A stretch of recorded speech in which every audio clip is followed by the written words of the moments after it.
देखिए अगला क्वेश्चन है, घनाभों जिनके आयतन नीचे दिए गए हैं, ये घनाभ के आयतन दिए गए हैं कि विमाओं के लिए संभव व्यंजक ज्ञात कीजिए। घनाभ का आयतन आखिर में होता क्या है?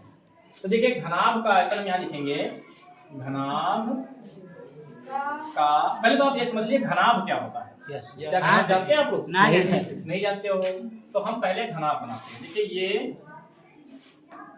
घनाभ का मतलब ये होता है कि सारी विमाएं बराबर नहीं होती हैं, घन में सारी विमाएं बराबर होती हैं। बराबर आप समझ लीजिए कि घनाभ होता क्या है, आइडिया। यस सर, अभी एग्जांपल भी बता देंगे आपको। हाँ सही जाननी थी। ये ईंट जो होती है ये घनाभ ही तो होती है। मतलब त्रिविमीय आकृति, कौन सी आकृति? त्रिविमीय, थ्री डायमेंशनल, मतलब 3D जिसको बोलते हो, 3D कहते हैं 3D है। तो 3D का मतलब जिसमें ऊंचाई भी हो, जिसमें ऊंचाई भी हो। देखो 2D 3D दो आकृतियां होती हैं। 2D कौन सी आकृति? जैसे खेत है आपका, तो खेत को आप आयतन में नहीं नाप सकते हो क्योंकि उसमें ऊंचाई नहीं होती है, लंबाई चौड़ाई, उसको एरिया कहते हैं, क्षेत्रफल। और जहां पर लंबाई और चौड़ाई के साथ ऊंचाई भी आ जाए वहां पर आयतन, उसको 3D कहते हैं। क्या कहते हैं? 3D। तो घनाभ जो है ये 3D आकृति है। घनाभ का आयतन बराबर होता है, लंबाई, क्या होता है? लंबाई गुणे चौड़ाई गुणे ऊंचाई। ये होता है लंबाई, चौड़ाई, ऊंचाई, इसमें 3 चीजें होती हैं। तो फर्स्ट नंबर हल कर रहे हैं भैया, ठीक है। हल नंबर फर्स्ट क्या करेंगे इसमें हम, देखिए आप आयतन बराबर दिया है, आयतन बराबर 3x स्क्वायर माइनस 12x। अब आप दिमाग लगाओ कि इसमें कॉमन क्या मिल रहा है। फैक्टर करने का मतलब कॉमन लेना है। 3x क्यों? क्या x स्क्वायर नहीं मिल रहा है? क्या x स्क्वायर नहीं मिल रहा है? क्योंकि 12 में x स्क्वायर है नहीं, 12 में x स्क्वायर है नहीं, इसलिए हमें क्या कॉमन मिल रहा है? 3x। तो 3x, 3 से 3 को डिवाइड भाग करेंगे तो 1 आएगा, 1 गुणे में लिखेंगे नहीं। x से x स्क्वायर को भाग करेंगे x आएगा, माइनस 3 चक्कू 4, x से x को काट देंगे बस। ठीक है नहीं? ठीक है। अब हम चाहें तो 3 गुणे x गुणे x माइनस 4 भी लिख सकते हैं। ये 3 स्क्वायर नहीं, एक स्क्वायर नहीं लगी कहाँ पर? यहाँ की यहाँ कैसे कॉमन मिल जाएगा? x स्क्वायर इसमें भी होता तो कॉमन ले सकते थे। x स्क्वायर दोनों में x है तो x ही तो लेंगे। इसलिए मतलब यहाँ पर समझ नहीं पाए। देखिए x स्क्वायर इसमें भी होता तो x स्क्वायर कॉमन ले सकते थे। जैसे 3 का पहाड़ा इसमें भी लग रहा है, 3 का पहाड़ा इसमें भी लग रहा है, तो हमने 3 कॉमन लिया है। अब आप 3x स्क्वायर को 3x से तो भाग कर सकते हो। 3 से 3 कट जाएगा, x से x स्क्वायर कट जाएगा, x बच जाएगा। यही वाला x यहाँ पर लिखा गया है। लेकिन अगर x स्क्वायर लिया होता तो ये तो कट जाता, लेकिन ये कट जाता, ज्यादा हो जाता ना। इसमें x अकेला है, कॉमन आप x स्क्वायर कैसे ले सकते हो? नहीं ले सकते x स्क्वायर। ठीक है। जैसे किसी के आपकी जेब में 10 रुपए हैं, कितने? 10 रुपए आपकी जेब में हैं, और हम कह दें कि उसमें से 15 रुपए निकालो, कहाँ से निकाल सकते हो? जितने होंगे उतने तो निकाल सकते हो। तो यहाँ पर जैसे आपके पास x है तो x निकाल सकते हो, x स्क्वायर थोड़ा निकाल सकते हो ऐसे। अब यहाँ पर हमने गुणे लगा के लिख लिए, क्योंकि घनाभ का आयतन होता है लंबाई गुणे चौड़ाई गुणे ऊंचाई। अब इसमें ये लंबाई हो गई, चौड़ाई हो गई, ऊंचाई हो गई। किसी को भी लंबाई मान लो, किसी को भी ऊंचाई मान लो, किसी को भी चौड़ाई मान लो, है नहीं? तो लंबाई बराबर कितनी हो जाएगी? 3। लंबाई बराबर 3, चौड़ाई बराबर कितनी हो जाएगी? x, ऊंचाई बराबर कितनी हो जाएगी? x माइनस 4, ये हो जाएगी ऊंचाई।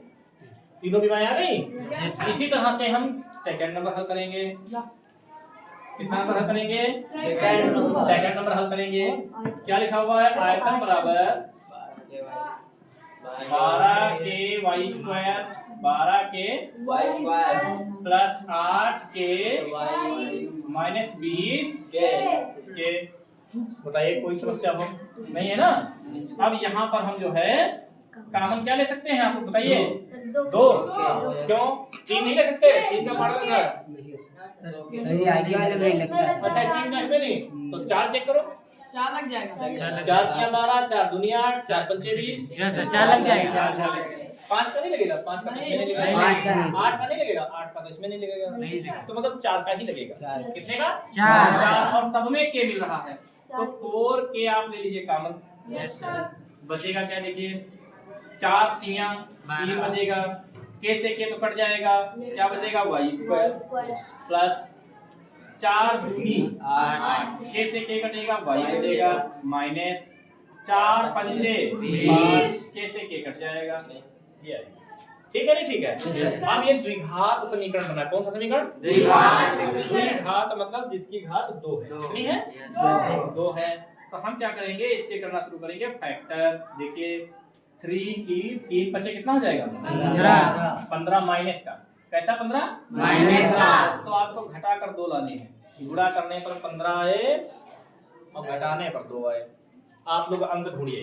गुणा करने पर 15 आए और घटाओ अंकों को। एक बड़ा अंक होगा, एक छोटा होगा। बड़े अंक से छोटा घटाओ। 3 माइनस 5 कि 5 माइनस 3? 5 या 15। भाई देखो 5 की गुणा 3 से करवाओगे कितना हो जाएगा? 15। और अगर आप 5 से 3 को घटाओगे कितना हो जाएगा? 2।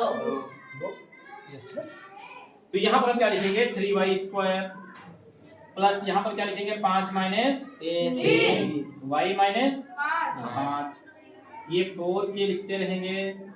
यहाँ पर 3y स्क्वायर, इस प्लस की वजह से माइनस प्लस हो जाएगा कि नहीं?